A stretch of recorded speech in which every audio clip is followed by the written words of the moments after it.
Buenas tardes. En la asignatura Arquitectura Experimental Energética del Máster en Proyecto Diseño Arquitectónico de la Escuela de Arquitectura de la Universidad de Málaga, tenemos hoy la suerte de tener como invitado Juan Palop Casado, arquitecto y urbanista del estudio LPA Studio, ubicado en La Palma de Gran Canaria.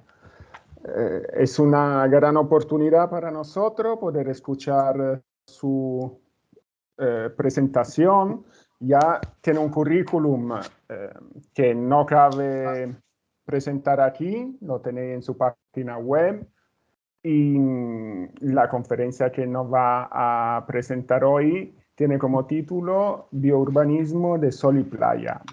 Y más que centrarse en proyectos como que tienen sin duda gran interés, nos ha comentado que intentará ser un poco más provocador, con lo cual la idea es que tengamos al final de su presentación un debate enriquecedor, ¿no? Que es lo que intentamos siempre. Muchas gracias, Juan. Te cedo la palabra, así como la pantalla. Pues bueno, mientras me cedes la pantalla. Bueno, muchas gracias Guido, muchas gracias Eduardo, muchas gracias a todos y a todas los que me estén escuchando y podamos compartir esta tarde una tarde, digamos, de profesión, ¿eh? Bueno, y gracias a la Escuela de Arquitectura de Málaga, ¿no? Y enhorabuena por ese programa que llevan de posgrado, ¿no?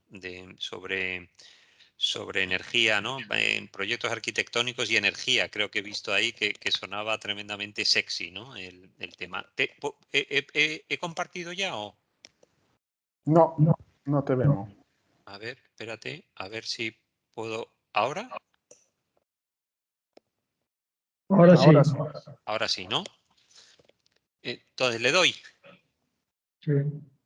Pues bueno, he preparado una presentación un poco larga, o sea que la puedo cortar en cualquier momento y poco redonda, ¿no? Pero me parecía que era como, y sobre todo en el contexto de un máster, de una escuela de arquitectura, hablaba con Guido antes, digamos, la necesidad de hacer una reflexión, ¿no? De qué profesión tenemos y cómo hay que enseñarla, ¿no?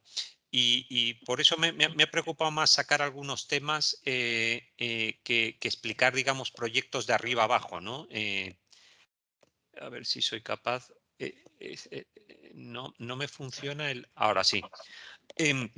Bueno, de lo que voy a enseñar es el producto, digamos, de tres organizaciones que conviven, digamos, debajo del techo en el estudio, ¿no? En la oficina. Una es una oficina profesional, que es el EPA Studio, que es lo que ha presentado Guido.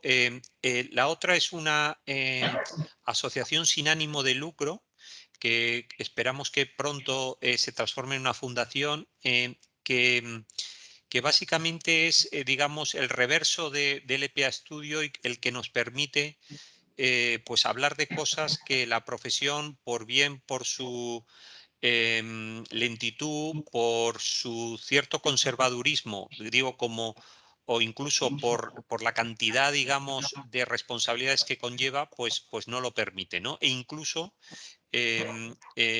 hablar, digamos, de temas que a priori pues no son tampoco intuidos como de la profesión, ¿no?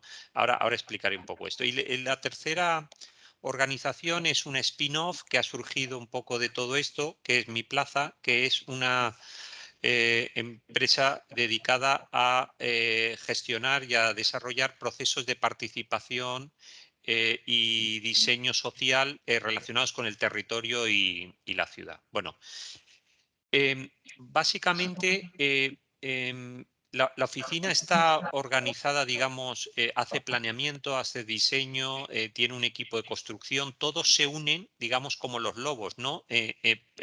Todos los departamentos, cada uno de los departamentos no hace proyectos, sino todos, como los lobos se unen al cazar, pues se unen para para montar equipos de proyecto, de manera que cada división y sus colaboradores o satélites pues van aportando, digamos, al equipo del proyecto. Pero creo que nos dedicamos, digamos, básicamente a 10 cosas, desde la planificación estratégica, la planificación espacial, todo el tema de la participación, la consultoría de sostenibilidad, el diseño urbano.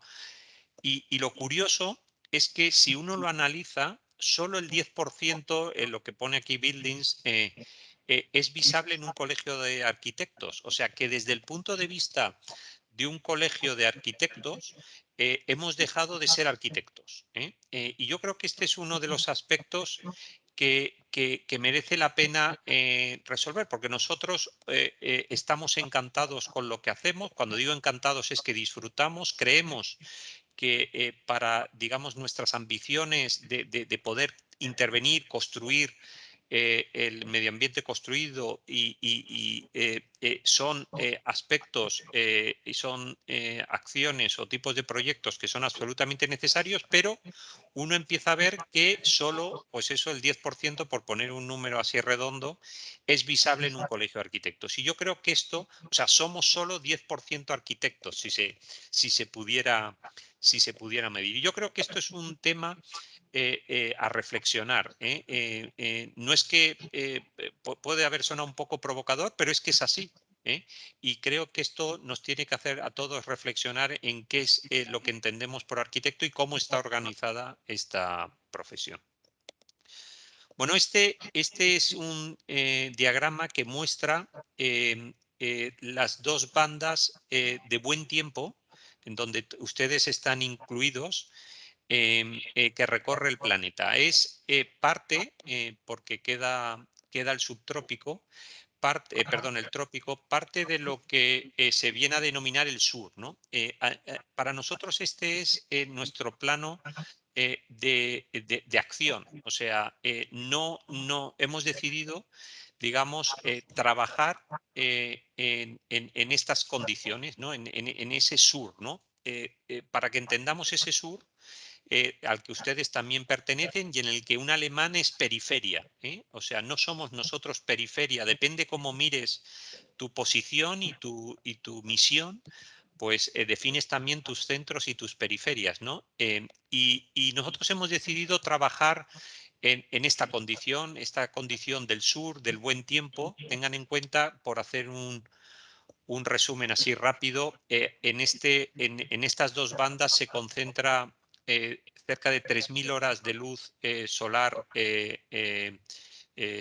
anual. Se concentra la mayor parte de la biodiversidad del planeta, junto con los trópicos. Se concentran economías tan variopintas como el turismo de sol y playa, o geografías tan singulares como los litorales, pues adquieren un potencial y unas complejidades que no tiene el litoral del norte. Pero es que además el sur, y yo creo que este sería un tema a reflexionar, y sobre todo en el contexto de la Escuela de Málaga, el sur siempre ha sido esa especie de proyecto o de resultado imperfecto del proyecto de modernidad que ha diseñado el norte, ¿no? Ese proyecto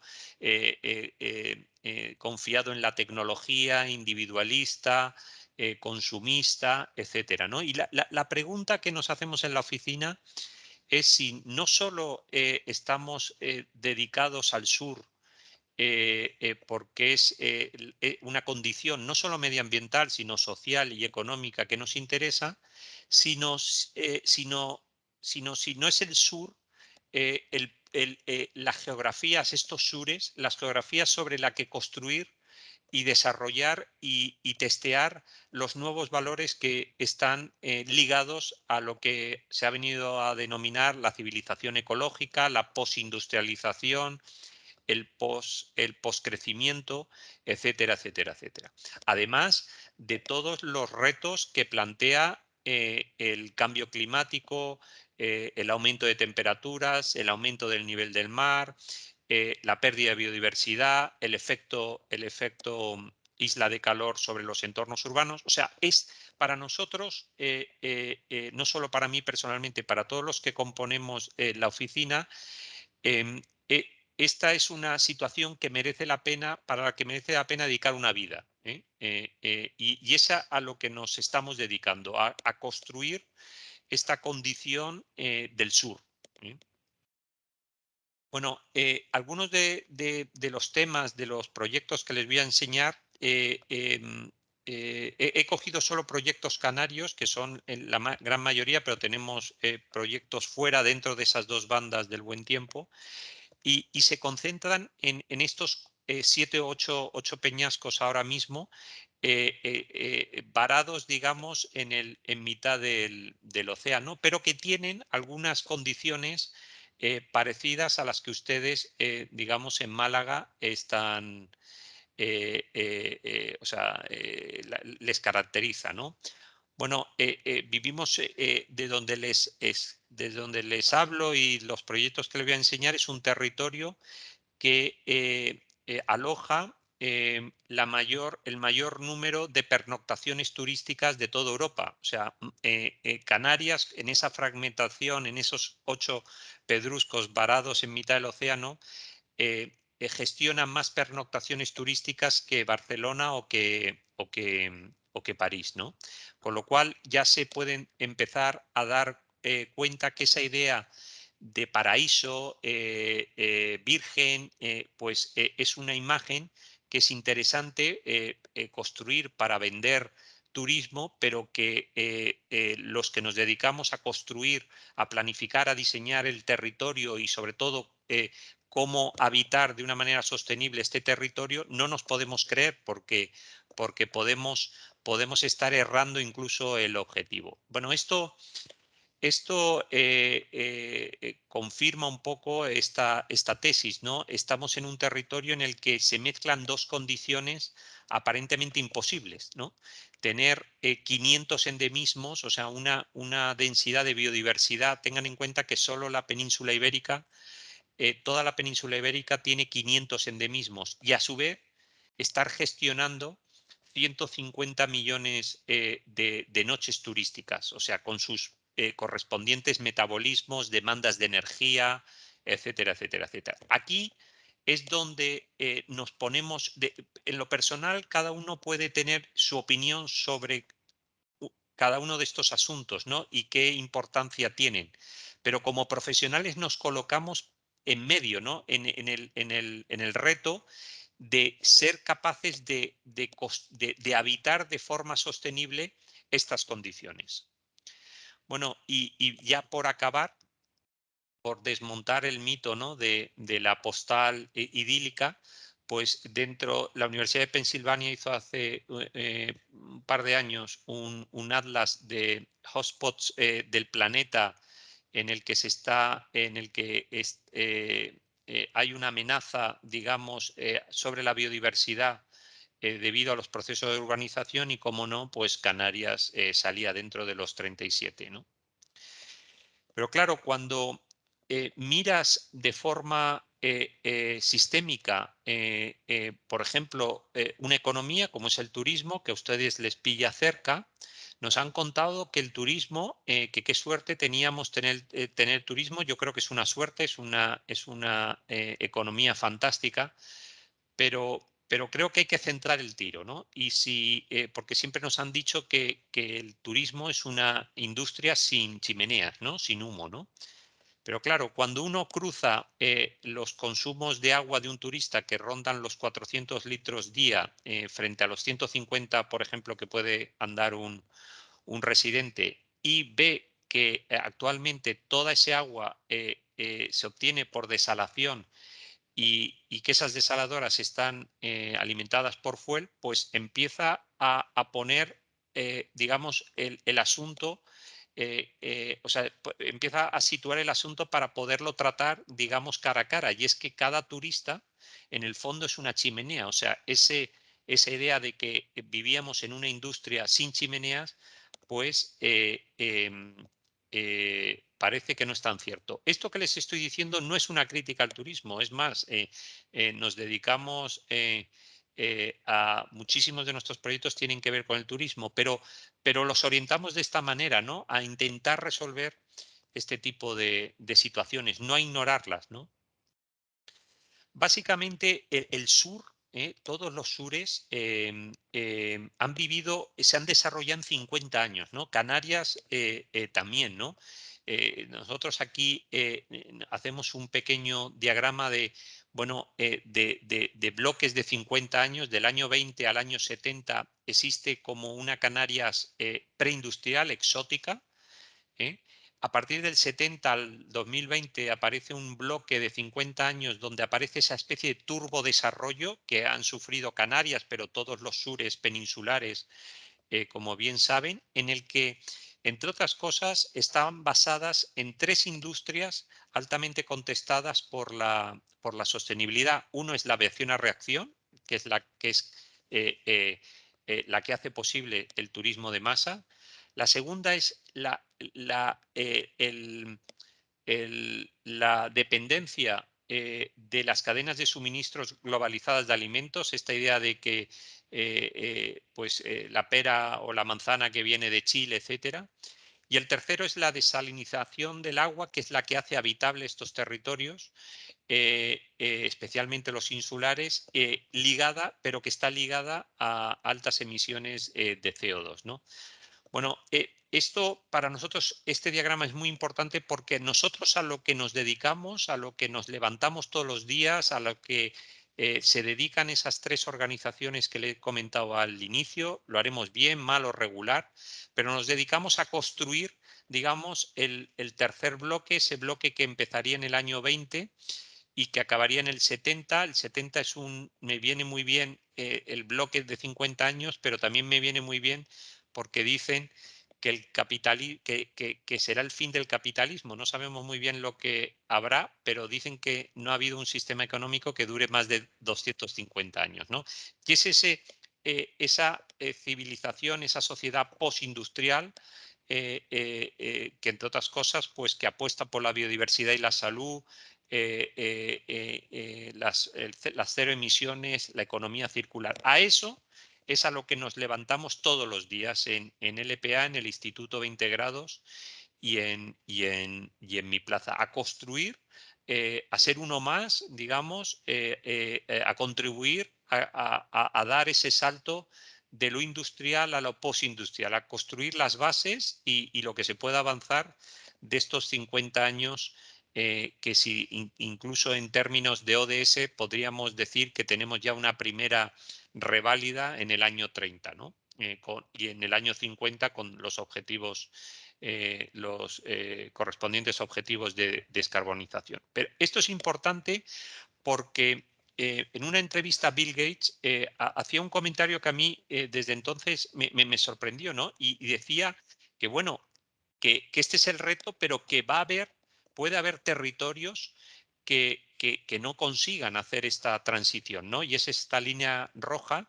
en la que se pueden quedar varados como territorios, digamos, tóxicos, que sería quedarse varados en ese paradigma industrial, o retroceder hasta casi condiciones preindustriales para poder cumplir con los nuevos requisitos y las nuevas demandas de 0 emisiones, de circularidad, de no generación de residuos, de salud de la población, de mantenimiento incluso de producción de biodiversidad, etcétera. O sea que esto tiene una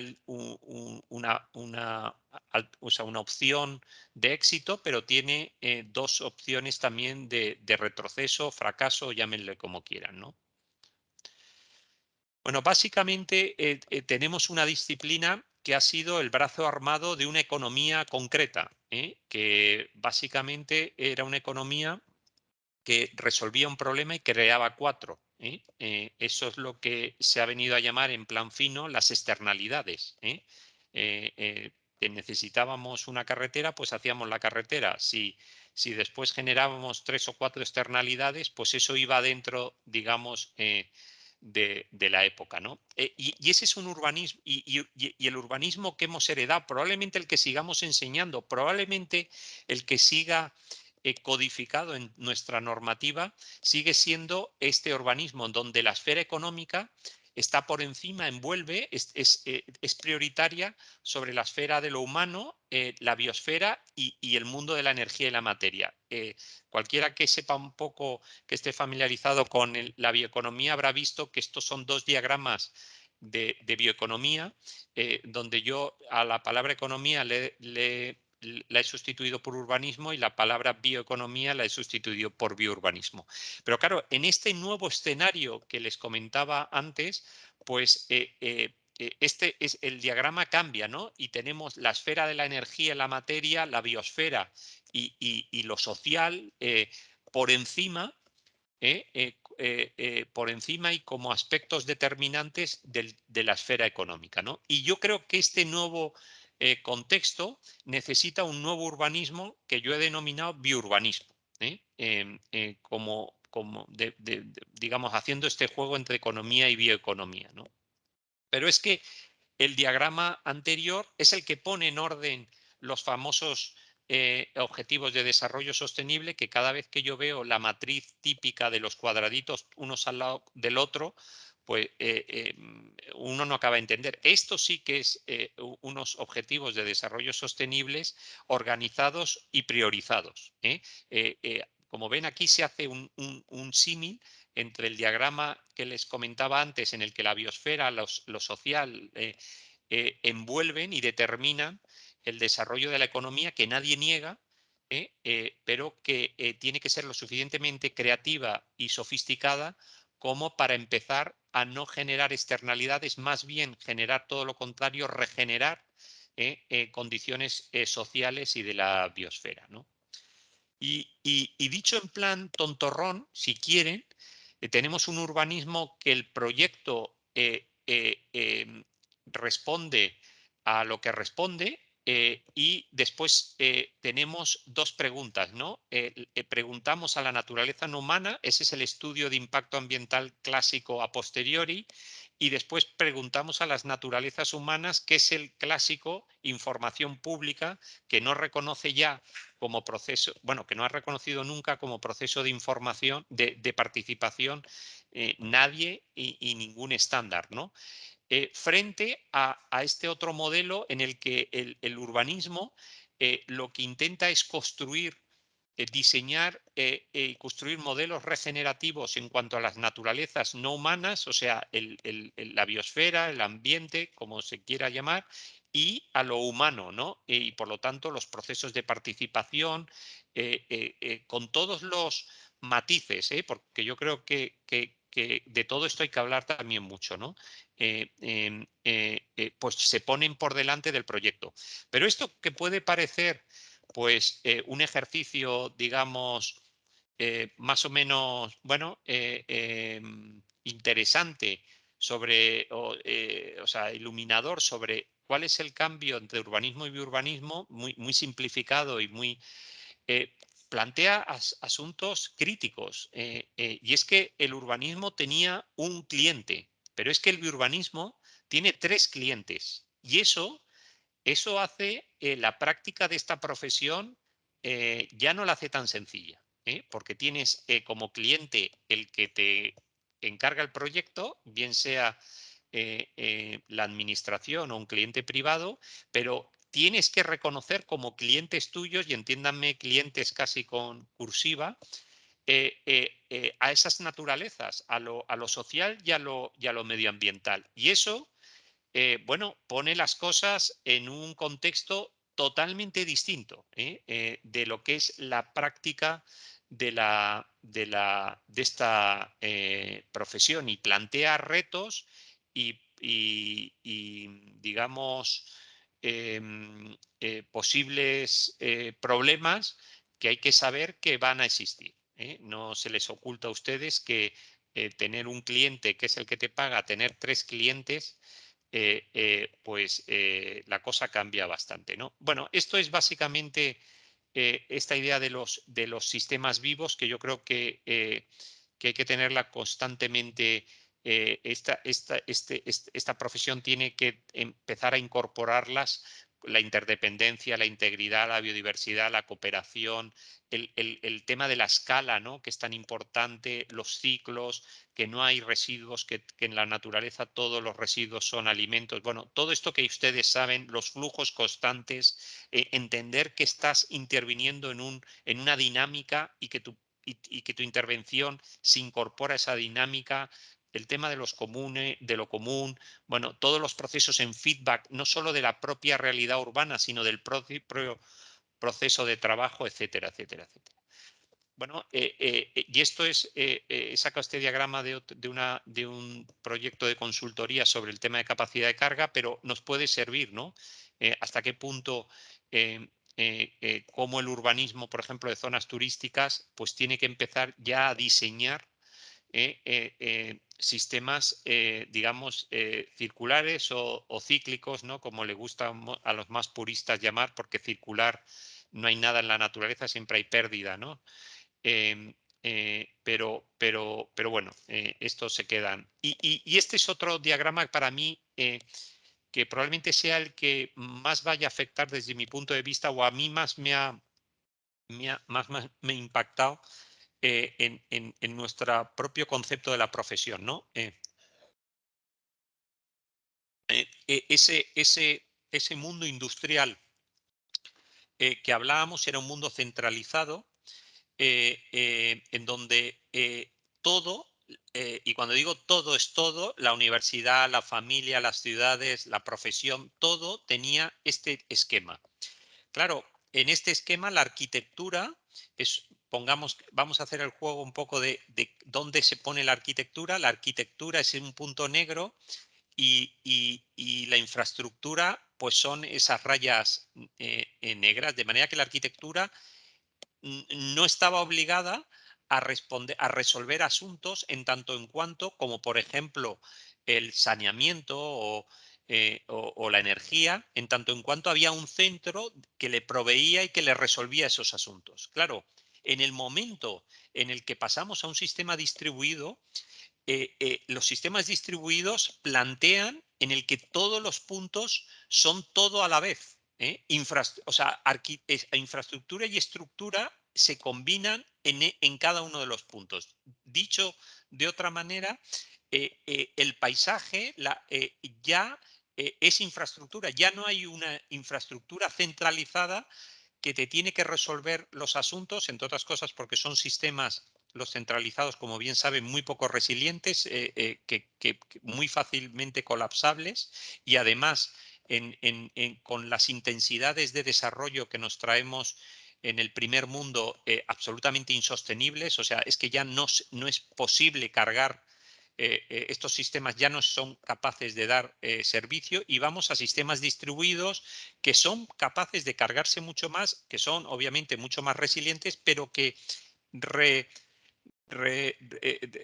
reposicionan la práctica del paisajismo, del urbanismo, en tanto en cuanto ya no hay una relación. La infraestructura ya no es infraestructura, es casi estructura, y los proyectos tienen que atender a aquellos aspectos que en un contexto y en un modelo centralizado resolvía un centro, digámoslo así.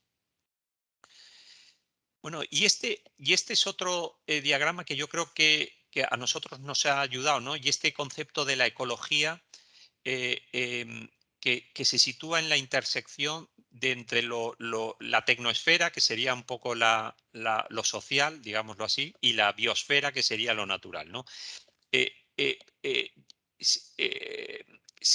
O sea, hemos ignorado gran parte del medioambientalismo, y lo digo con todo el respeto, porque cuando el medioambientalismo estaba defendiendo temas, yo no había leído ni un libro sobre estos asuntos, o sea que pero sí que es cierto que mientras la tecnosfera se mantenía en una escala pequeña, uno podía desatenderla, porque con tal de conservar, digamos, la biosfera, pues uno mantenía el sistema en equilibrio, digámoslo así, ¿no? Por eso gran parte del ecologismo nunca le ha interesado las ciudades, porque pensaban que eran como agujeros negros, males necesarios, y que mientras se conservara la naturaleza, pues esa naturaleza mayoritaria, digamos, de mayor dimensión, sería capaz de gestionar y asumir los excesos y las torpezas de los metabolismos de esa tecnosfera que no era capaz de transformar la basura en alimento, etcétera.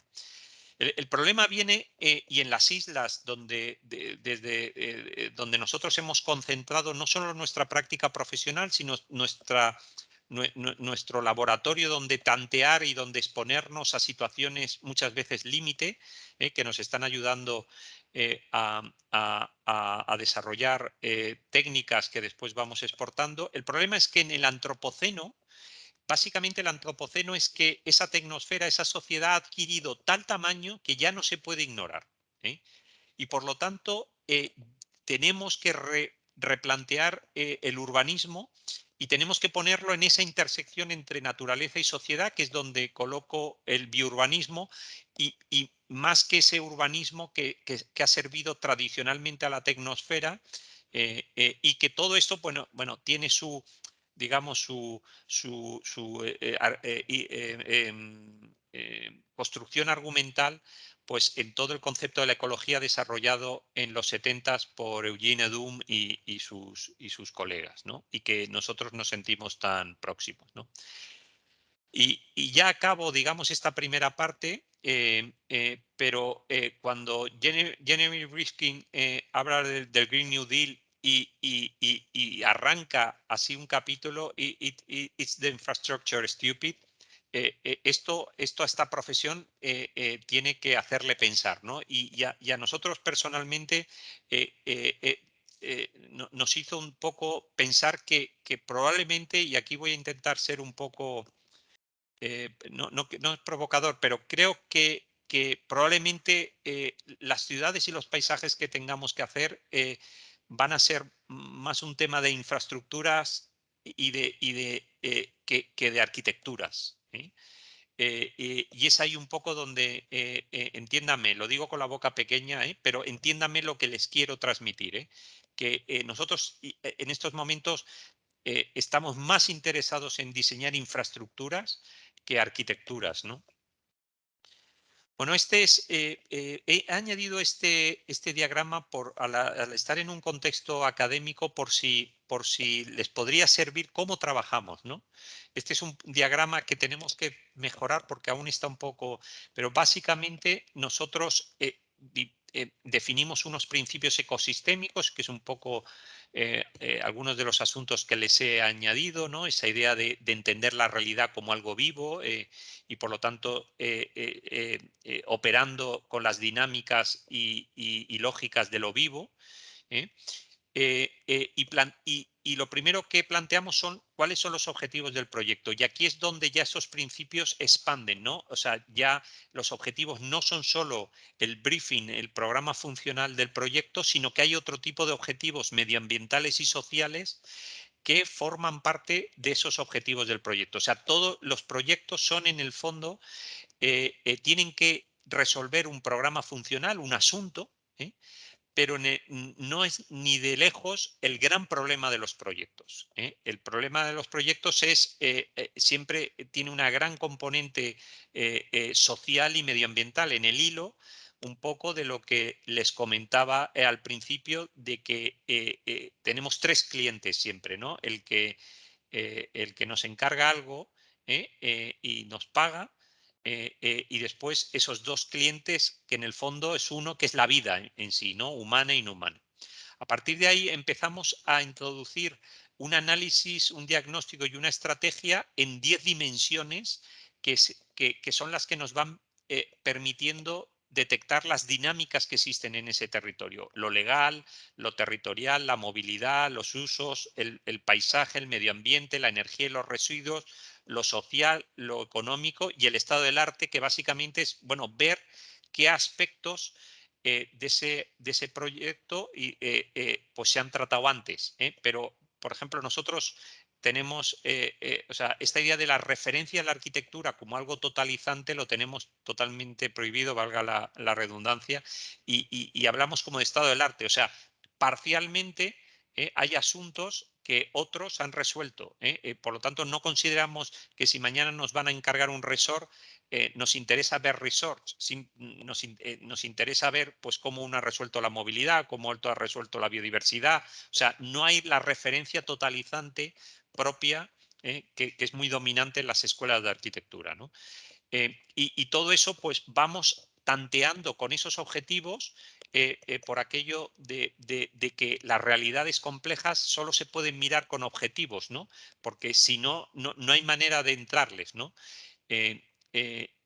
Bueno, y vamos generando escenarios y estrategias. Y a partir de las estrategias, que serían los qués, que puede haber varias estrategias, puede haber una estrategia o dos a nivel de movilidad. Bueno, todas las capas se cortan, o sea, esto es una matriz, no hay nada en movilidad que no tenga relación con el territorio o nada del medioambiental que no tenga relación con la energía, etcétera, ¿no?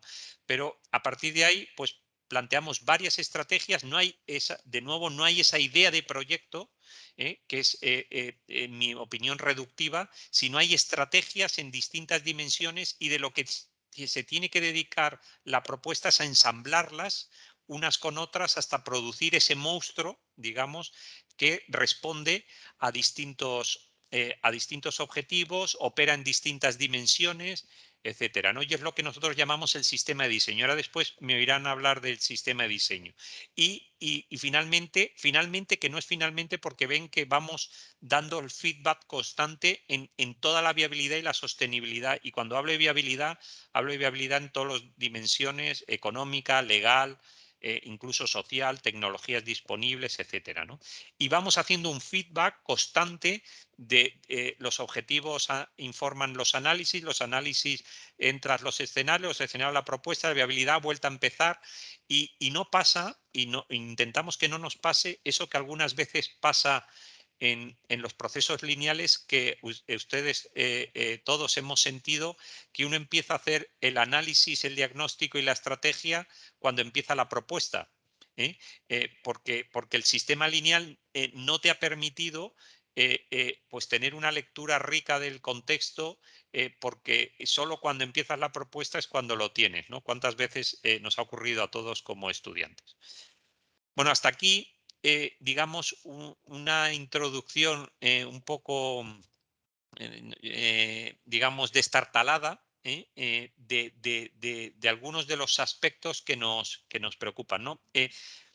Esto es un proyecto que es una regeneración de una cantera en Las Palmas para transformarla en ciudad deportiva. Voy a pasarlo rápido, pero hay 3 o 4 asuntos que van un poco a colación de lo que he hablado hasta ahora. Estoy viendo Guido, tú me cortas cuando quieras, ¿eh? O sea que, Yo, o cualquier puede seguir todo lo eh, que quiera.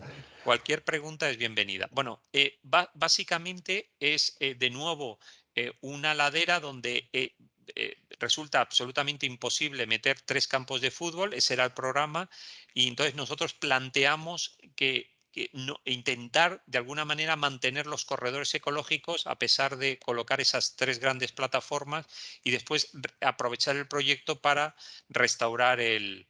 Bueno, esta es un poco la imagen, pero quiero hablarles de un par de asuntos que tiene este proyecto. No se ha terminado aún, y por lo tanto, bueno, les enseñaré algunas fotos de la obra.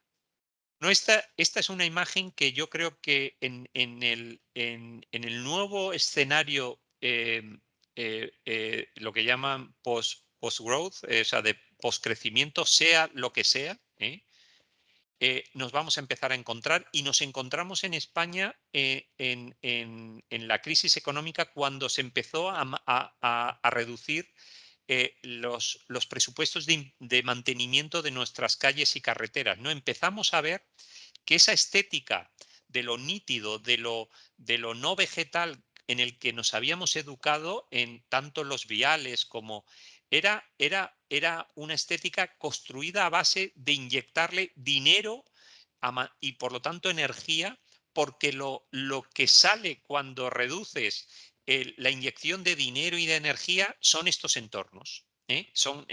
Todos sabemos que en estos encuentros entre lo horizontal y lo vertical, donde se concentra la humedad, pues aparece vida. Y uno dice, pero si es que está bastante mejor que cuando estaba antes, ¿no? Y esto para nosotros es otro de los aspectos determinantes. Tan es así que la oficina tiene pequeñas reglas y una regla es nunca colmatar los encuentros entre un pavimento y un pavimento vertical, ¿no? Bueno, este es el diseño, o sea, toda la ciudad deportiva drena y recoge el agua y no tiene ningún tipo de canalón. Son los jardines, inspirados un poco en la imagen anterior, son los jardines que filtran, recogen el agua, la filtran y la almacena. De manera que no hay ningún tipo de canaleta en toda la ciudad deportiva. Este es un poco el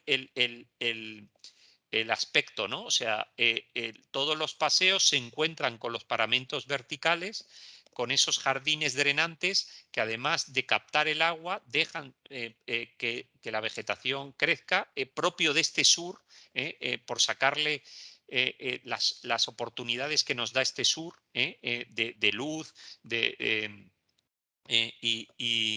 y de vegetación. Y bueno, ya hay momentos incluso que dejamos que nos rebose, ¿no? Esto aquí no está ejecutado aún el pavimento del paseo, ¿no? Bueno, hay otra serie de historias en las que esta especie de aproximación, digamos, llamémosle en torno al biurbanismo, pues te encuentras con situaciones como, por ejemplo, el proyecto incorpora un muro de contención de 25 metros de alto por cerca de 250 de largo, y la normativa nos obligaba a colocar unos muretes, después había que, digamos, ocultarlos con piedra del lugar y ir haciendo bancales. Esto es lo que la normativa nos obligaba. Nosotros, desde un primer momento, nos negamos, que es un tema que estamos explorando en muchos proyectos, nos negamos a utilizar el hormigón y sobre todo es que salía bastante más caro. Entonces descubrimos una tecnología que son los muros ecológicos, que básicamente es con la tierra sin ningún tipo de consumo de agua, y podíamos generar pendientes muy superiores al 45% que nos permitían los muros de hormigón abancalados, y además mucho más baratos y sin ningún, e incluso diseñamos una capa superficial en la que pues se plantaba vegetación, ¿no? Y esto es de nuevo un poco ese muro en obra. Ya ven cómo le va creciendo, digamos, la vegetación, y sobre todo el contraste entre la imagen de la derecha totalmente naturalizada y el de la izquierda, que demuestra que la ecología tiene detalle constructivo, que este es uno de los aspectos para mí más importantes y que hoy me gustaría transmitirle a los estudiantes, que esto que llamamos construir e intentar construir para integrarnos en la matriz de la biosfera, en la matriz ecosistémica, esto tiene detalle constructivo, y este es un poco el detalle constructivo de este muro, que además nosotros le añadimos algún tipo de invento, como por ejemplo replicar cómo en la naturaleza no hay saltos, no hay tacones, y cómo el muro verde se encuentra sin solución de continuidad con los muros de piedra, que ahora les explicaré de dónde vienen. Bueno, y esta es la solución, ¿no? Es una solución tecnológica. Cuando digo tecnológica es que requiere el ensamblaje de elementos naturales y no naturales para conseguir este asunto. Entonces, este es uno de los primeros mensajes, y es que esta manera de trabajar tiene detalles constructivos. O sea, no es el detalle constructivo puede ser para construir materia inerte, pero que la materia viva también tiene su detalle constructivo, ¿no? Y este es un poco algunos de los ejemplos de cómo lo que había sido un muro, podía haber sido un muro abancalado con hormigón, incluso en algunos casos pilotando porque las zapatas no aguantaba, el terreno no aguantaba, pues se convirtió en esto, en este muro ecológico, ¿no? Bueno, hasta el punto que el proyecto de paisaje pedimos por primera vez que el proyecto de paisaje fuera avisado por el Jardín Canario, que es el jardín botánico de la isla, ¿no? De nuevo, como arquitecto, como paisajistas o como urbanistas o como lo que sea, nuestro marco de visar cosas no es solo el Colegio de Arquitectos, sino que para avisar que estábamos haciendo un proyecto que contribuía a la biodiversidad y contribuía a la regeneración de la vida en ese sitio, nos fuimos a pedirle un visado al Jardín Canario. Bueno, esta es otro de los descubrimientos, ¿no? A la izquierda es como solemos plantar las palmeras los arquitectos, que las confundimos con farolas. De hecho, yo les tengo que reconocer que al arranque del proyecto había algo así, pero en un momento dado un experto en palmeras nos vino a explicar que era mucho más interesante plantar las palmeras de 3 en 3. En Canarias existe una expresión muy bonita que es en piña, porque ayudaba a las palmeras a competir entre ellas y iba mejorando su sistema evolutivo. O sea, que las palmeras tienen, digamos, la componente vital de las palmeras se desarrolla de una manera mucho más intensa y deseable plantándolas en piñitas que confundiéndolas con farolas como tradicionalmente hacemos los arquitectos. Y por lo tanto diseñamos una serie, en los paseos, una serie de barrigas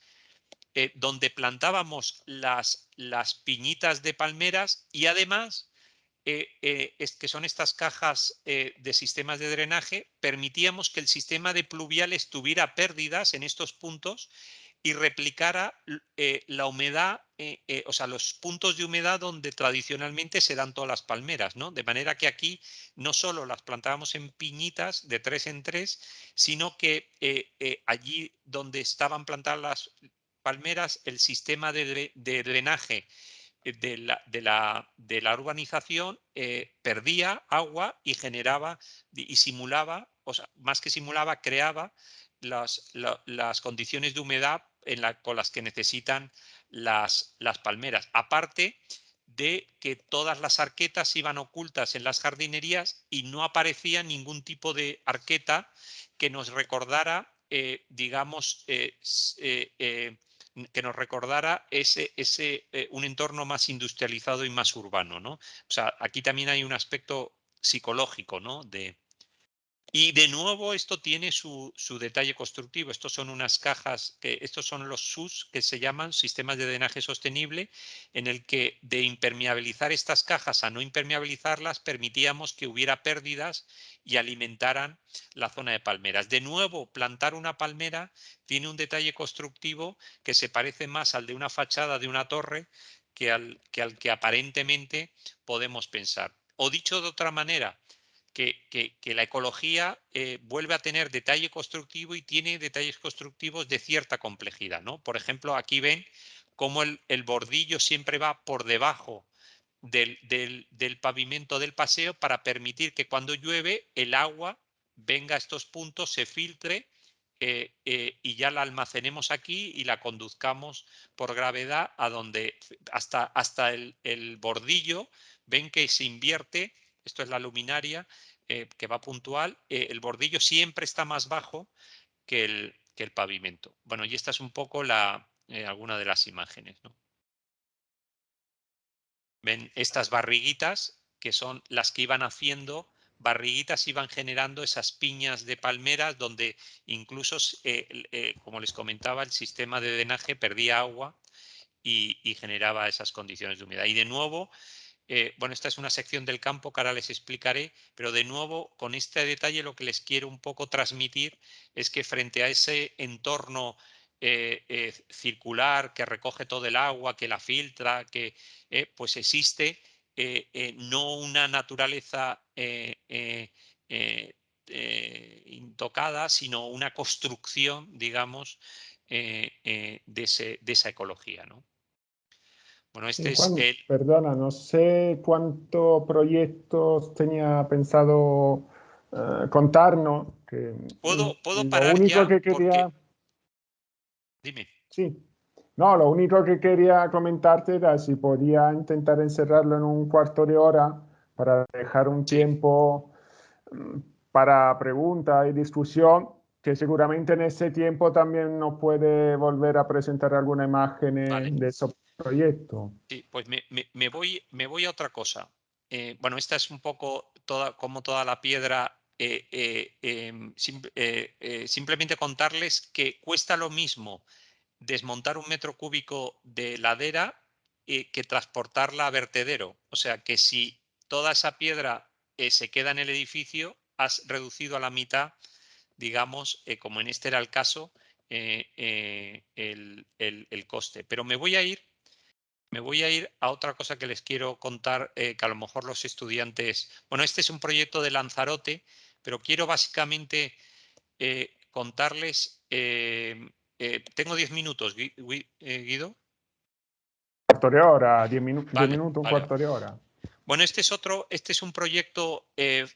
voy a saltarme un par de cosas, pero quiero que oigan este es un proyecto encargado por la Reserva de la Biosfera, o sea, ya el encargante es curioso, o sea, la Reserva de la Biosfera de Lanzarote nos encarga que pensemos la capital de Lanzarote como una reserva de la biosfera debería pensar, o sea, el urbanismo, o sea, una cosa preciosa, ¿no? Y un reto que uno pues tampoco sabía si iba a ser capaz de responder, ¿no?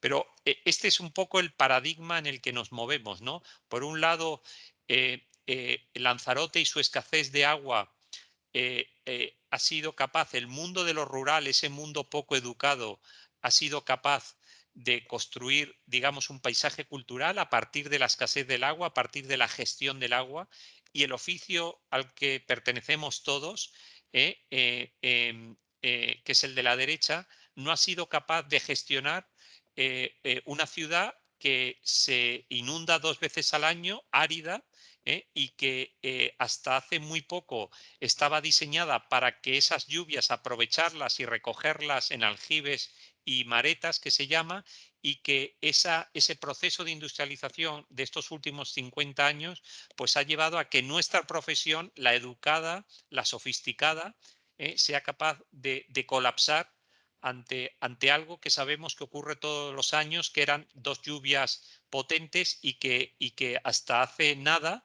eran una bendición y que ahora se transforman en inundaciones porque, insisto, esa profesión a la que pertenecemos, pretendidamente sofisticada, no ha sido capaz de resolver los problemas como el mundo de lo rural, ¿no?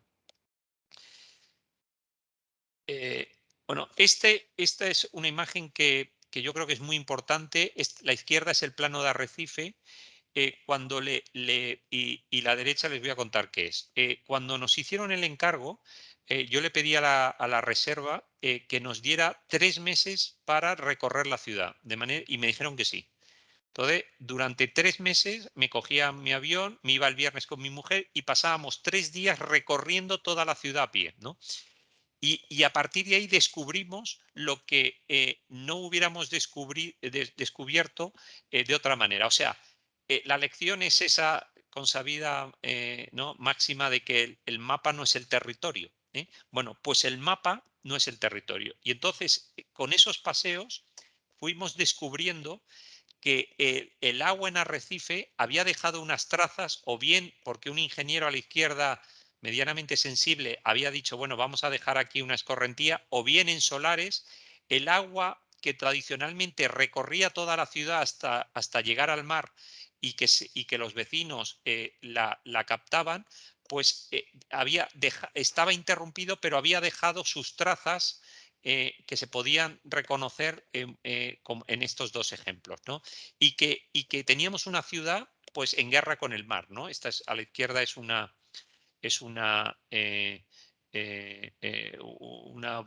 hoyo para parar el agua. A lo que voy es que este proyecto lo que hace es que reconstruye, digamos, esos fragmentos hasta transformar esos fragmentos en 4 caminos del agua, que además de ser unos parques lineales, son un sistema de drenaje de toda la ciudad, ¿no? Que junto con los 2 viales que existen de circunvalación a la ciudad, construyen un sistema en el que los caminos del agua recorren como parques lineales drenantes toda la ciudad, y cuando se cruzan con los sistemas de movilidad, con la infraestructura gris, pues aparecen una serie de nodos que es donde se producen los intercambios de transporte, plazas, etcétera, ¿no? Bueno, este es un poco el ejemplo. Voy a pasar. Este es el asunto, ¿no? Hemos construido ciudades en el que, imagínense que cae llueve en un punto alto de la ciudad, que al lado hay una margarita. Entonces, hemos construido unas ciudades en el que cogemos ese agua, la metemos en un tubo, la llevamos a la costa, decimos que la depuramos, no la depuramos, pero no tenemos dinero, la echamos al mar, y cuando necesitamos regar la flor que estaba al lado de esa gota, la desalamos con las consiguientes emisiones de CO2 y de impacto sobre el medio marino, y la bombeamos de nuevo con unas cargas de energéticas tremendas para regar, para que esa gota llegue al sitio donde había quedado. Esto es un poco lo que no podemos seguir, y el sur no nos podemos permitir, ¿no? Bueno, esto es ya aplicando una máxima, y que se la pueden aplicar ya en Málaga, y se lo digo yo: en Málaga llueve todos los días, y en Canarias también, ¿eh? Y le voy a decir lo que llueve. En Málaga llueve 150 litros por cada residente, que es un poco el agua que consumimos y que nos pone todos los días el abasto en casa. Si fuéramos capaces de transformar ese agua con biodepuración, pues tendríamos, que es un tema que estamos ensayando ahora, haciendo parques que son biodepuradoras, pues reduciríamos esos 150 litros a 75 litros de abasto diario, y tendríamos 75 litros para repartir entre las casas y el riego. De manera que podríamos construir, digamos, parques, etcétera. O sea que en las zonas áridas llueve, digamos, si quieren, entre comillas, todos los días, ¿no? Bueno, esto es. Básicamente, cuando aparecen operaciones de este tipo y cuesta introducirlas, se activa el Instituto 20 Grados y monta eventos con los ayuntamientos para, digamos, ir abriendo todo este tipo de conceptos. Esta es una imagen de la que yo estoy súper orgulloso, trabajando, digamos, con los técnicos municipales y sobre todo descubriendo los sistemas de drenaje sostenible, la infiltración y el almacenamiento de agua en el lugar donde cae, y no los sistemas tradicionales, ¿no? Los procesos de participación que hacemos con los vecinos. Bueno, voy a dejar este proyecto, que es las bioesquinas, y es el que básicamente, voy a dejarlo aquí, alimenta o el póster, ¿no? Hay unas esquinas en la ciudad que están caracterizadas por un árbol y una zona para sentarse, a la que nosotros, a ese patrón, porque le inyectamos otras biodinámicas como la jardinería, la participación, la retención de agua, el wifi, y generamos esas bioesquinas que se van repartiendo por toda la ciudad. Hay 40 horas previstas en toda la ciudad. Estos son esos descubrimientos de recorrer la ciudad, donde se basa un poco todo el proyecto, en el que descubrimos vecinos montando jardines, incluso hornos de pan, y a la derecha un mariposario con mariposas. De manera que hay una energía social que nosotros incorporamos a los proyectos, y que las biosquinas serían gestionadas por los vecinos, ¿no? Esto es un poco procesos de participación con los vecinos. Y un aspecto que también me gustaría insistir, y es cómo diseñar, o sea, cómo los procesos de participación o cómo la implicación de los vecinos afecta la manera en la que diseñamos, ¿no? Nosotros, las biosquinas, en el sentido en el que cómo incorporas, o sea, no solo cómo lo cuentas, sino cómo incorporas y cómo permites a los vecinos, digamos, incorporar ese conocimiento situado. Entonces, las biosquinas están compuestas por unos módulos triangulares con distintos usos, y los vecinos iban eligiéndolo y nosotros las íbamos ensamblando. Este era un poco el sistema de diseño, que para nosotros siempre es muy importante, que es el sistema de diseño es aquello que organiza de forma coherente el sistema espacial, el sistema constructivo y el sistema funcional, ¿no? Y aquí fue la primera vez que empezamos a pensar en diseñar el sistema de diseño para poder gestionar con los vecinos ese propio sistema de diseño. Y dimos con estas microplazas que se van ensamblando y forman lo que ustedes ven aquí, ¿no? Las biosquinas. Bueno, esto es básicamente ya si a una terraza de un bar, en vez de llamarle terraza de bar, le llamas plataforma cívica, pues a partir de ahí se pueden ir repitiendo para lo que quieras en el resto de la ciudad. Y entonces planteamos que cada 5 plazas de aparcamiento los vecinos pudieran ocupar una plaza con una plataforma cívica, ¿no? Es simplemente cambiarle el nombre a la terraza de bar y llamarle plataforma cívica, ¿no? Bueno, y tenía otro asunto, pero lo dejo aquí. Pues muchísimas gracias, Juan.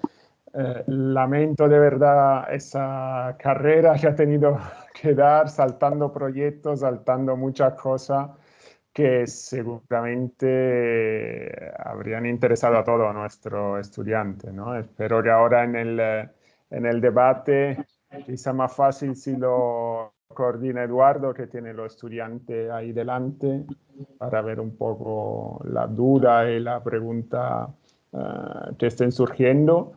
Mientras, quizá aprovecho yo para hacerte una primera, ¿no? Primero, entiendo que lo dice de forma provocadora, pero cuando dice que somos solo 10% arquitectos, yo le daría la vuelta, ¿no? O sea, los arquitectos hacemos mucho más que arquitectura, ¿no? Y se está viendo en los proyectos que has presentado, ¿no? Y una única pregunta antes de dejarlo a los estudiantes, que es lo que más interés tendrán, ¿no? en hablar contigo. Nos ha presentado esa franja en la cual trabajáis. Mi pregunta es, en tu estudio y en su ecosistema, ¿soy todo canario? No. ¿O aprovecháis también la experiencia de otros profesionales de esa misma latitud para desarrollar mejor vuestra propuesta? Bueno, ese es un tema interesantísimo, y además que está ahora mismo, bueno, hay gente, hay colombianos, hay puertorriqueños, hay canarios, hay algún navarro despistado, ya integrado. Ahora hemos tenido una trainee de California. O sea, yo creo que ese es un aspecto que nos gustaría intensificar. De hecho, es uno de los planes que tenemos en la oficina, empezar como a intercambiar, o sea, localizar oficinas que están trabajando en este mismo contexto y empezar a montar historias para poder compartir. Por ejemplo, te voy a dar los pavimentos porosos que ahora están tan de moda. en las zonas de sur, cuando aparece el polvo en suspensión, tiende a taponar los pavimentos y empiezan a no funcionar. Esa es una, fíjate qué tontería, ¿eh? Esa es una peculiaridad de los sures, ¿eh? Que no tienen los nortes. O sea, cómo se comporta un pavimento poroso en un sur o en un norte. O sea, por contarte una minudencia, ¿no? O, por ejemplo, la importancia que tiene esta butad, que si quieres la podemos llamar así, que yo digo que en los sures llueve todos los días. O sea, la gravedad de estar tirando 150 litros por persona diariamente. O sea, desaprovechándolas. Un poco en ese modelo industrial norteño, y no construyendo sobre nuestros límites, nuestras prioridades, etcétera, ¿no?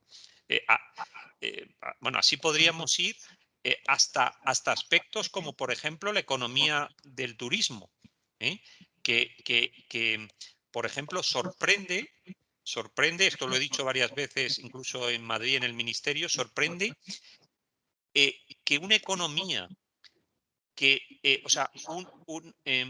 una economía tan importante para España como es la turística y que se desarrolla entre Cataluña y Cádiz, no haya tenido un estudio equivalente y una atención equivalente a sus modos de urbanización. Y sé que en Málaga han hecho muchas cosas, pero no es equilibrado. La cantidad o sea, la importancia de esta industria y la poca atención que ha tenido sus modos de urbanización, sobre todo sabiendo que está en el punto del territorio más delicado que existe, que es ese encuentro entre tierra y agua, ¿no? En ese cotono, ¿eh? O sea, así podría hablarte, o, por ejemplo, cómo va el tema de la isla de calor o cómo va a afectar la idea del cambio climático en los sures, ¿eh? O sea, que no podemos estar esperando, o cómo, por ejemplo, se entiende la sostenibilidad en verde cuando la sostenibilidad para nosotros a lo mejor es un poco más amarilla y verde, ¿no? O sea, esta idea como de construir una cultura del sur, y te lo dice alguien, digo, que gran parte de su formación académica ha sido en el norte, digamos.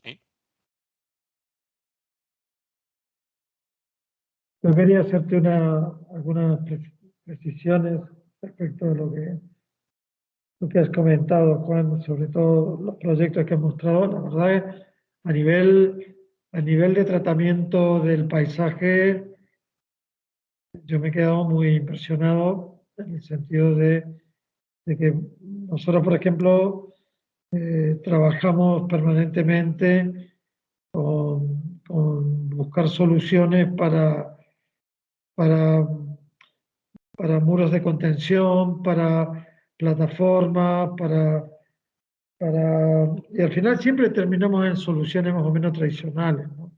Rampas de acceso, cosas para ir así como cosas muy prácticas, ¿no?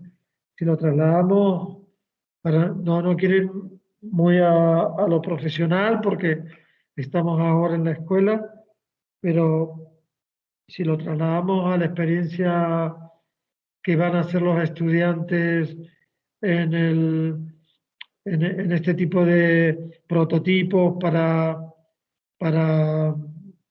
uh,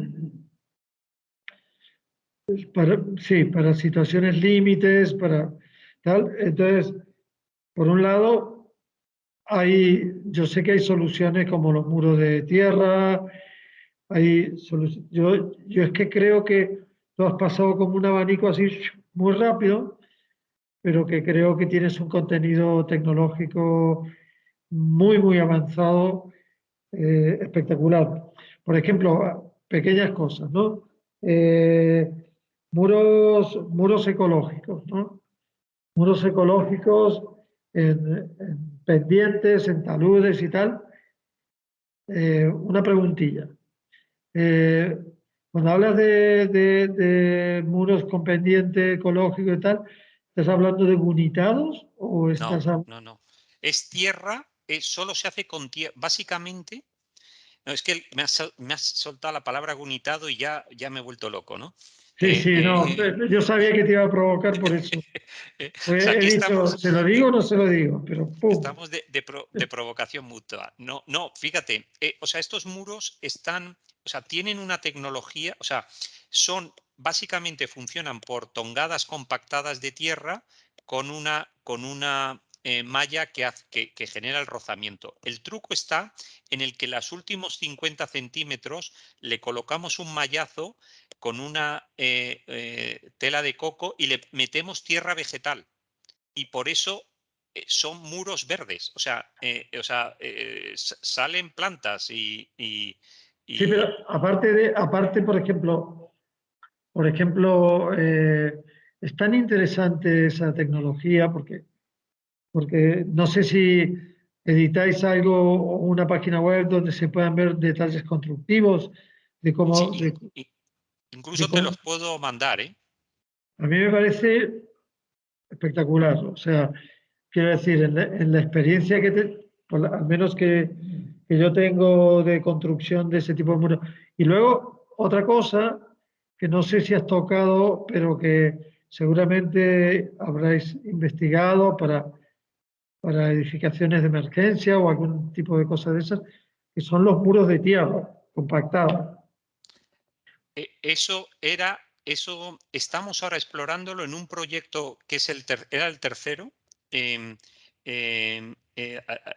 habréis mirado la última nave esta industrial que ha hecho Herzog y creo que es en Suiza, y después hay una página web de MC Architects.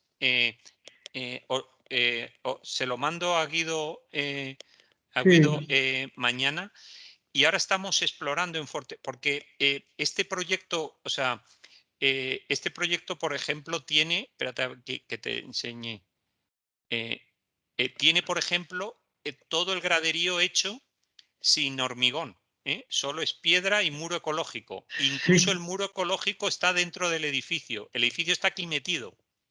Es sí. una. Cuando tú mostrabas las tipo de tribunas en los estadios, este tipo de trabajo con la piedra, ¿no? Con la Ujú. pequeña piedra del lugar y cómo va siendo así para filtrar, para hacer o sea, tiene una delicadeza increíble, tío. Que es una maravilla, o sea, tener detalles constructivos de eso. No sé si sois tan generosos de abrir el tema a mostrar ese tipo de Sí, sí. soluciones.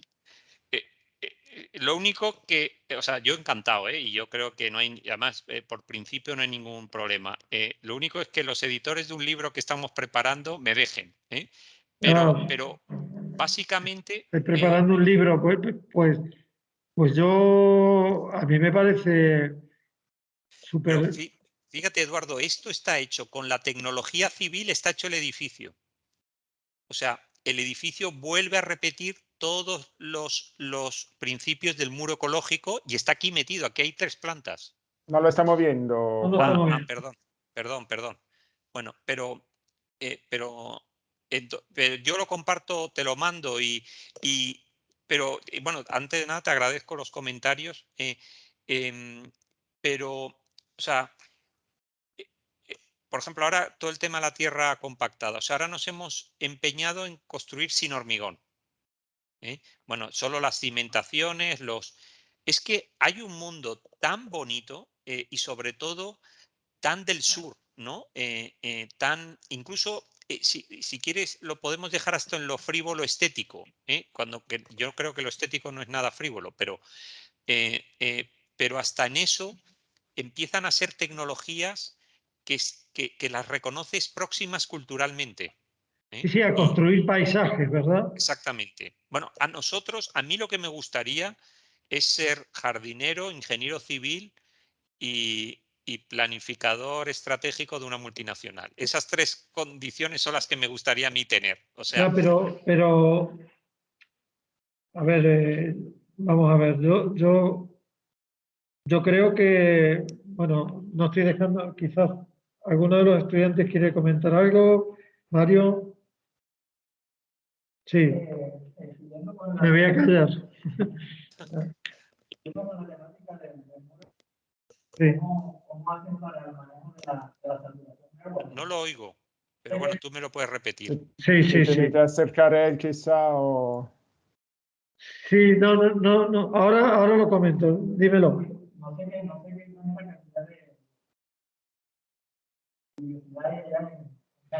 Sí, no, habla dice que hablando del muro ecológico, ¿cómo hacéis con la saturación de agua? O sea, El muro tiene, o sea, bueno, el muro ecológico, primero, voy a responder, pero, o sea, lo más interesante de este mundo de lo ecológico, incluso nos pasa con las maderas, ¿no? El cerramiento de los campos son de madera laminada de pino, es que todo es gordo. O sea, hemos tenido una educación del acero y yo recuerdo que al principio me costaba reconocer que las cosas son gruesas, pero gruesas, gruesas. O sea, no tenemos una educación del muro de 25 con el armado del 12 o de tal, con el que hay que quitarse de encima, ¿no? O sea, que este mundo es un mundo de lo grueso. Esto es lo primero que te cuesta cuando estás con el lápiz y ves que el muro tiene 25 metros de alto, pero tiene 20 metros de ancho, es cuando te cuesta. Y entonces el agua, cuando el muro tiene al final del muro, o sea, la cara opuesta a lo externo, tiene un drenaje al final, pero el muro está compactado con un Proctor 95, eso es hormigón. O sea, no sé, por eso tenemos que dejar los 50 centímetros finales de tierra vegetal o 75, porque si solo fuera con las tongadas, allí no saldría nada. Yo lo decía porque yo hago una similitud con un talud natural, que cuando, por ejemplo, se deforesta, que lo que le da el sostén o la estructura es la misma raíz de la vegetación. Entonces, al tener una superficie tan lisa, de pronto hay como hay esa tracción dentro del material.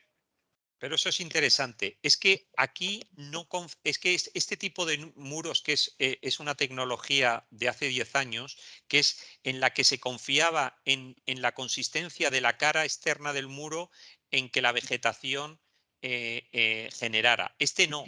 Este tiene un mallazo que aguanta esa tongada de 50 centímetros. Ese mallazo es un mallazo, de manera que no confías. Es que el otro era de alto riesgo, porque tenías que confiar que allí se plantaran plantas y se conservaran para que aquello cumpliera. Este no, este tiene... sí, hay un concepto, y ahora te dejo, Mario, ¿vale? Hay un concepto que se traslada de esta investigación es vuestra, muy aplicadas, muy prácticas, o sea que no solamente son teóricas, sino prácticas. Y un concepto es que quizás tenemos que empezar a ver que esto se traslada a casi, primero que se tiene que trasladar a todos los ámbitos de la arquitectura. Es que por una cuestión, por una saturación propia de los mercados, de todo, ¿no? O sea que cada vez es más difícil cuando vas a construir una casa. Yo, por ejemplo, ahora mismo estamos construyendo varias casas frente al mar, con unas plataformas muy grandes, con unos pendientes muy grandes, tal, y los presupuestos son más caros que la propia casa para Exacto. sostener la casa. Exactamente. O sea, ahora estamos en un tema en La Gomera que el cliente nos ha llamado por eso. sí, entonces empezamos a trabajar buscando soluciones cómo sostenemos esto y cómo este pendiente, este muro, tal. Y nos empezamos a agarrar la cabeza de que no hay tanta solución. O sea, no hemos elaborado la solución. No. Decimos, bueno, un gunitado que esté pinchado, viene un paisajista y nos dice, no, con un gunitado pinchadito que le salgan las plantitas, con eso hemos solucionado todo. Yo digo, ¿cómo vamos a meter un grosor así de hormigón para meter pinchazo para que después te salgan unas plantitas? Quiero decir que yo creo que la investigación es fantástica. O sea, Pero, Eduardo, me acabas de recordar una cosa, te voy a contar una anécdota. Cuando estábamos, bueno, el muro impresiona, o sea, nosotros sobre el muro de 25 metros hemos cimentado las torres de iluminación de los campos de 30 y tantos metros, ¿eh? O sea, sí, hay cimentaciones sobre el muro, o sea, sí, a 25 metros de alto están cimentados los postes de luz. Que sí, cuando a mí me sí, lo dijo el italiano, el ingeniero italiano, yo le decía, pero Ángelo, ¿estás seguro? Juan, no te preocupes que esto funciona. Digo, vamos a acabar los dos donde vamos a acabar. Pero te voy a contar una anécdota. En un momento dado, el muro impresiona, o sea, tiene alturas y además como funciona bien es con 60 grados. O sea, pero funciona hasta, nosotros los hemos hecho no tan altos, pero hasta 85 grados, o sea, casi verticales. De hecho, 85 lo dejamos pero no tan altos, ¿no? Pero cuando hubo una filtración de agua de los campos y entonces el muro empezó a empaparse, se veía la cara empapada. Entonces, la ingeniería nos decía que había que poner una górgola porque venían del paradigma del hormigón de dejar, pero yo les decía, tranquilo, que el muro puede empaparse y déjenlo. Y empeñaos, que hay que poner una górgola. Y yo les decía, porque ellos venían del paradigma del hormigón parando, oye, déjala salir. Pero no se hacían a la idea de que este es un sistema que funciona empapado, no empapado. O sea, mientras él esté tranquilo, aquello sí. aguantaba, ¿no? Para mí, pues, lo que vosotros tocáis es como si tocarais con un alfiler un nervio muy sensible de la sociedad, de todo, porque interfieren en la manera de construir, en el lenguaje arquitectónico, más cercano a la naturaleza y muy, muy importante el desarrollar proyectos que estén cercanos a la naturaleza desde un punto de vista de la ciudad ecológica, desde tantos puntos de vista. Mira, ¿tú qué querías decir, Mario?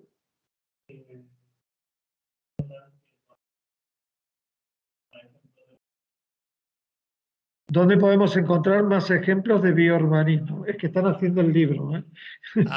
No, vamos a ver. Este es otro tema bonito, ¿no? Yo creo que ahora mismo hay como una línea que es muy interesante, cuando no digo línea, como líneas como de atención, más que líneas, que es hablar de las biociudades. Eso está fenomenal y tal. Hay que tener mucho cuidado porque les voy a dar mi opinión personal. Cuando decimos, no, es que las ciudades tienen que funcionar como un árbol. Digo, bueno, vamos a ver, la naturaleza está muy bien, pero la democracia las inventó las sociedades. O sea, yo estoy más en el paradigma de la ecología política, o sea, que en el paradigma de la ciudad es un árbol y tiene que funcionar como un árbol. Digo, oye, que en la naturaleza el más fuerte gana, ¿eh? Y yo no defiendo ese modelo. O sea, por arrancar bestia. Ahora, dicho esto, lo digo porque ahora estamos con todo el tema de las biociudades. Las ciudades tienen que, por supuesto, yo he mostrado aquí todos los principios de circulares, pero no nos olvidemos también como de esa mirada más del lado de la ecología política, o sea que hay que construir también ciudades justas, equitativas, o sea, no vaya a ser, y probablemente ahí es donde yo estoy menos cómodo, cuando empezamos a decir que la ciudad tiene que, o sea, cuando hemos idealizado hasta la naturaleza hasta el punto de olvidarnos de grandes logros humanos. Por eso... No, es que realmente yo creo que la naturaleza como origen está ubicada en un sitio, en un territorio donde realmente luego ha habido una serie de transformaciones del paisaje, ¿verdad? O sea que el concepto de naturaleza yo creo que no debe tomarse como algo literal, ¿no? O sea, porque para eso están las estrategias, ¿no? O sea, las estrategias, por ejemplo, o sea, lo que tú mencionas respecto a la naturaleza, me parece que tiene que ver más con esta lucha, o sea, que gane el que el más fuerte y tal, es como el inicio de todas las cosas, ¿no? Pero realmente la transformación del paisaje por ejemplo, para poner un ejemplo, en un urbanismo, por ejemplo el de la Costa del Sol, ¿no? Sí. La condición del paisaje inicialmente era absolutamente natural, pero nos tenemos que retroceder miles de años, ¿verdad? Pero luego la naturaleza ha ido sufriendo muchas transformaciones porque el hombre la ha ido transformando también, aparte tal, ¿no? Y luego la pérdida de la condición del paisaje, cuando viene todo el turismo y entra hacia lo bestia y modifica todo el paisaje, y ahora es como que a través de las tecnologías, no sé cómo le llamáis vosotros, algún tipo de tecnologías buscando los vacíos urbanos, ¿no? Las posibilidades de insertar en los vacíos urbanos estrategias que permitan mejorar las condiciones de los paisajes, ¿no? Exactamente. Recuperar el agua, bueno, tú has hablado muy bien del tema del agua y todo esto, ¿no? Bueno, no sé, no me quiero... ¿Alguien más quiere preguntar algo? Sí, aquí tenemos otra pregunta. Ahora le digo urbanismo. Eduardo, que se acerquen, que pregunten ellos mismos. Más, Sí, quizás pero es aquí está lleno de mesas, hay que dar toda la vuelta.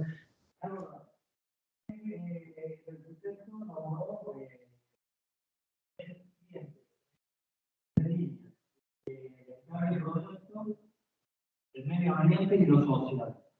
Quería preguntarle si alguna vez había tenido algún tipo de inconveniente en el momento de que alguno de esos tres elementos, no el medio ambiente, pero sí en lo social, y en el que propone algún tema de intereses creados que haya sido en contra de su pensamiento proteccionista y como profesional que es, y que somos todos, creo que medianamente de cuidar del medio ambiente y más con todo como está ahora, ¿no?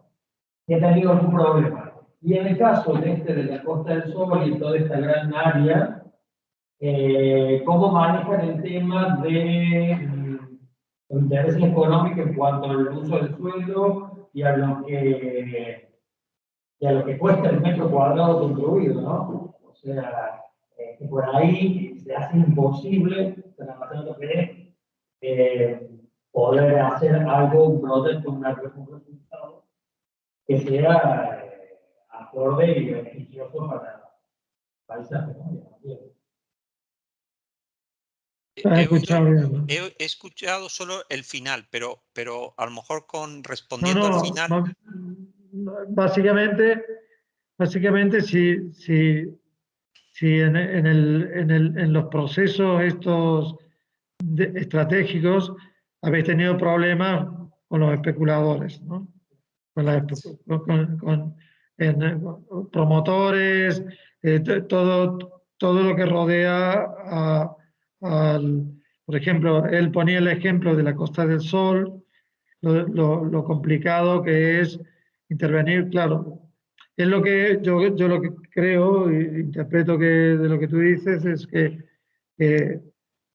que todas estas formas o estas maneras de construir tan ecológicas se enfrentan con el poder del capital, ¿no? Con el poder, sí, exactamente. Bueno, un poco dos respuestas. Vamos a ver.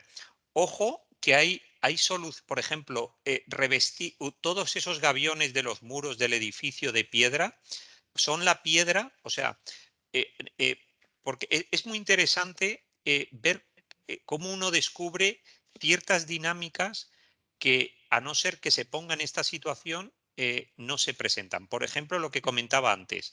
O sea, desmontar un metro cúbico, el coste de un metro cúbico de desmonte, el 50% es traslado a vertedero. Y además es la unidad más rentable en una obra porque se hace con un camión antiguo y un chofer casi jubilado, si no jubilado. Cuando tú eliminas esa unidad, tienes también que ser capaz de comunicar ese ahorro. O sea, que también hay que tener cierta estrategia, porque cuando a mí me dicen, oye, ¿cuánto cuesta el metro cuadrado de fachada? Digo, espérate un momento, vamos a sumar cuánto cuesta el metro cuadrado de fachada y el metro cúbico de desmonte. Y yo te respondo, porque el 50% del coste de desmonte me lo he llevado a la fachada.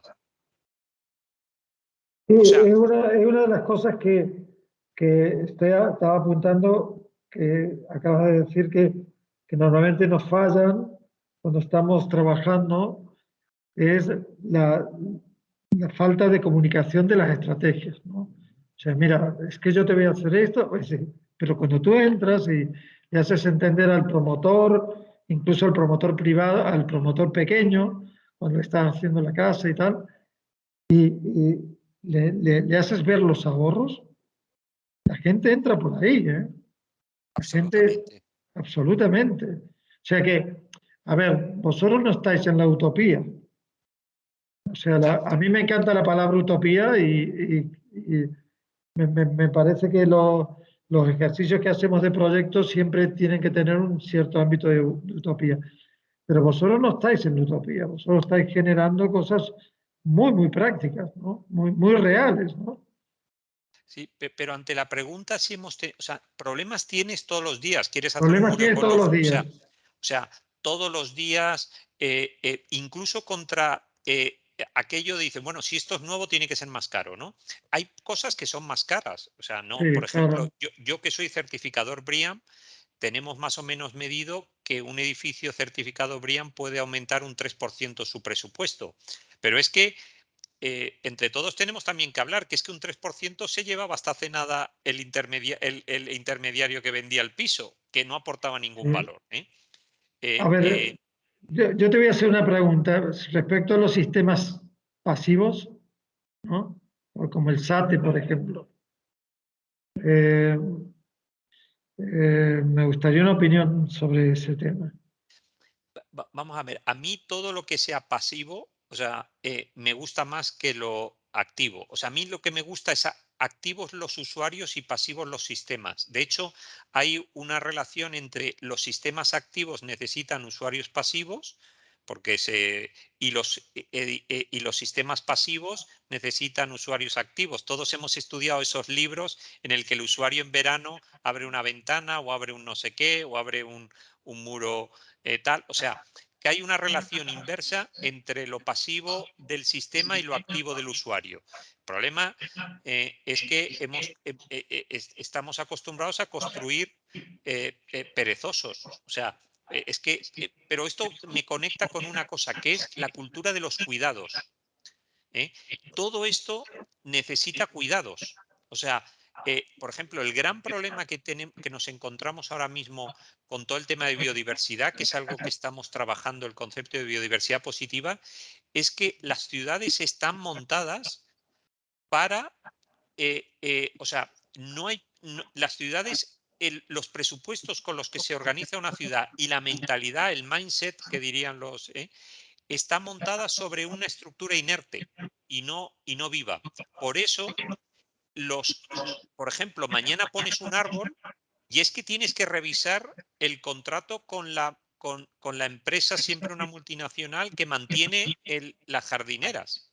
Dices, pero ¿cómo es posible si pongo un árbol? No, porque claro, es que el contrato dice que tienen que mantener 3.433 árboles.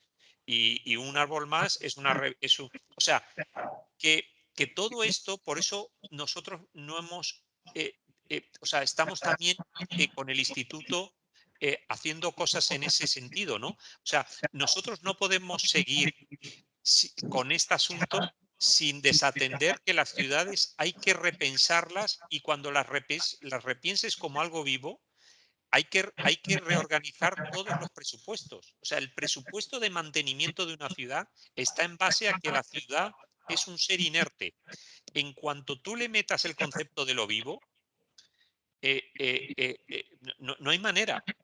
Por eso plantar hoy en día un árbol en una ciudad es un atentado contra la cuenta de resultados de una multinacional, porque entonces, todo el tema del agua es un escándalo. La mitad de los microplásticos que llegan al mar llegan de arrastre de las urbanizaciones del litoral. Hemos montado un sistema en el que, eso sí, después nos podemos gastar 15 millones en limpiar el mar, pero no, o sea, que existe un problema. O sea, la pregunta del estudiante, si hay problemas, le digo muchos. Si hay fricciones, muchas. Y uno tiene que irlas gestionando en la práctica profesional, pues como puede, y después tiene ese camino más liberal, más liberalizador, que es el instituto, que es el que se dedica a desbloquear cosas. O sea, allí donde hay un problema conceptual, el instituto es el regimiento armado, que nadie que piensan que los sistemas de drenaje sostenible son una barbaridad. Allí llega al instituto y monta un seminario con los 3 mejores ingenieros de España en estos temas y se trae al jefe de no sé qué. Allí donde hay un problema de participación, llega al instituto, monta un seminario de participación, tal. Allí donde hay, o sea, hemos pensado que no solo con LPA se hace urbanismo y territorio. O sea, yo probablemente sea una herencia kulhasiana, digamos, de Rem Koolhaas, de esta idea que todos hemos aprendido los que hemos estado con él, pero esta idea de que no solo haciendo edificios y planes, si lo que quieres es intervenir en el medio ambiente construido, muchas veces hace más un libro, un seminario, que un proyecto o un plan.